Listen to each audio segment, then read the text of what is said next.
کون دنیا کا واحد انسان ہے جس نے کہا میں سب سے بڑا رب ہوں، اور اپنے آپ کے رب ہونے کا دعویٰ انسانوں میں صرف فرعون کا ہے۔ اس کی باندی مسلمان ہو گئی، موسیٰ علیہ السلام کا کلمہ پڑھ لیا، ایمان چھپتا نہیں، وہ پتہ چل گیا۔ فرعون نے اس کو پکڑوایا، اس کی 2 بچیاں، ایک دودھ پیتی ایک ساتھ چلتی، اور اس نے اپنے دربار میں کڑاہ میں تیل ڈلوایا، نیچے آگ لگوائی، تیل ابلنے لگا۔ جب وہ پوری طاقت سے ابلنے لگا تو اس نے فرعون کی باندی سے کہا یہ آگ تیرے سامنے ہے، جلتا ہوا تیل، موسیٰ کے رب کو مانے گی تو پہلے تیری بچیوں کو جلاؤں گا، پھر تجھے جلاؤں گا، اور اگر مجھے رب مانے گی تیرے گھر کو سونے چاندی سے بھر دوں گا۔ سنو اس نے کیا کہا، وہ کہنے لگی فرعون یہ تو میری 2 ہیں، میری 100 ہوتی تو اللہ کے نام پہ آج میں قربان کر دیتی، کر جو تجھے کرنا ہے۔ تو پاگل ہو گیا، غصے میں کہنے لگا اس کی بڑی بیٹی کو ڈال دو۔ تو انہوں نے اس کو یوں ٹانگوں سے پکڑا اور وہ چیختی چلاتی ہوئی تھی۔ ماں کا ایک بول اس کی جان بچا سکتا تھا، اور پھر گھر جا کے توبہ کر لیتی، وہ کہتی یا اللہ مجھے معاف کر دے، میں نے کلمہ کفر کہا۔ اس کو ٹانگوں سے پکڑا ہوا ہے، اس کے ہاتھ نیچے جھول رہے ہیں، اور وہ اماں بھی کہہ رہی کہ مجھے بچا لو۔ ماں نے اپنی آنکھوں سے بچی کو تیل میں یوں ڈوب کے دیکھا، اور پھر وہ ابھری جیسے مچھلی تلنے کے لیے، جیسے مچھلی تلی جاتی تو باہر آ جاتی، اوپر آ جاتی، تو وہ ایسے بلبلے اٹھ رہے تھے۔ وہ ایک ہی لمحے میں اس کی تو جان گئی، ایک آنسو کا قطرہ اس نے نہیں نکلنے دیا اپنی آنکھوں سے، اور اپنے دل کو جب مضبوط کیا، میرے رب کی رحمت محبت حرکت میں آئی۔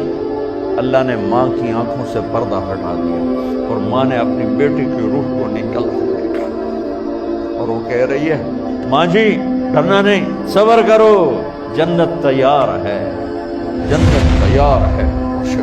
معصوم بچی کو تو پتہ بھی نہیں تھا کہ کیا ہونے والا ہے، اس کو پکڑ کے یوں ڈالا، اس کی تو آہ بھی نہ نکلی، اور وہ مچھلی کی طرح تلی گئی۔ اب پھر ماں کا کلیجہ پھٹا، اللہ نے پھر آنکھوں سے پردہ ہٹایا، اور انہیں اپنی بچی کی روح کو نکلتے دیکھا، اور وہ کہہ رہی ماں جی تھوڑی دیر کا صبر، جنت تیار ہے۔ اللہ کو پایا سب کچھ پایا، اللہ کو کھو دیا سب کچھ کھو دیا۔ جب اس کو پکڑ کے لے جانے لگے، اس نے فرعون کو دیکھا، فرعون اس کی آنکھوں میں آنکھیں نہیں ڈال سکتا، نظریں نیچے ہوگی اس کی۔ کہنے لگی میری ایک بات مانو گے، میری ایک خواہش پوری کرو گے؟ فرعون نے پوچھا کیا؟ کہ جب میں بھی جل جاؤں تو میری اور میری بچیوں کی ہڈیوں کو اکٹھے دفن کرنا، باہر پھینک نہ دینا، دفنا دینا۔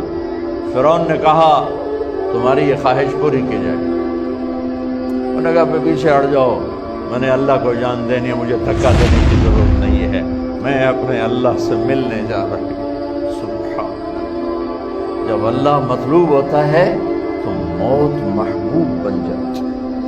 وہ چھلانگ مار گئی، اللہ اکبر کا نعرہ لگاتی ہوئی، ہڈیاں ادھڑ گئیں، گوشت ادھڑ گیا، ہڈیاں باقی رہ گئی۔ فرعون نے کہا ایک ہی جگہ ڈال دو، سب کو دفن کر دو۔ دفن 2000 سال کے بعد، موسیٰ علیہ السلام کے 2000 سال کے بعد جناب رسول اللہ صلی اللہ علیہ وسلم دنیا میں تشریف لائے۔ 40 سال کی عمر میں نبوت ملی، 50 سال کی عمر میں معراج ہوا، 2050 سال کے بعد میرے نبی کی سواری بیت المقدس جا رہی ہے، اور بیت المقدس پر جب وہ اوپر پہنچے ہیں تو مصر وہاں سے قریب ہو جاتا ہے۔ جب وہ اترنے لگے تو میرے نبی نے کہا جبریل جنت کی خوشبو آ رہی ہے، ابھی تو جنت اوپر ہے، ابھی تو اوپر جانا ہے، تو یہ زمین سے جنت کی خوشبو کیا آ رہی ہے؟ تو جبریل نے عرض کی یا رسول اللہ فرعون کی ایک باندی تھی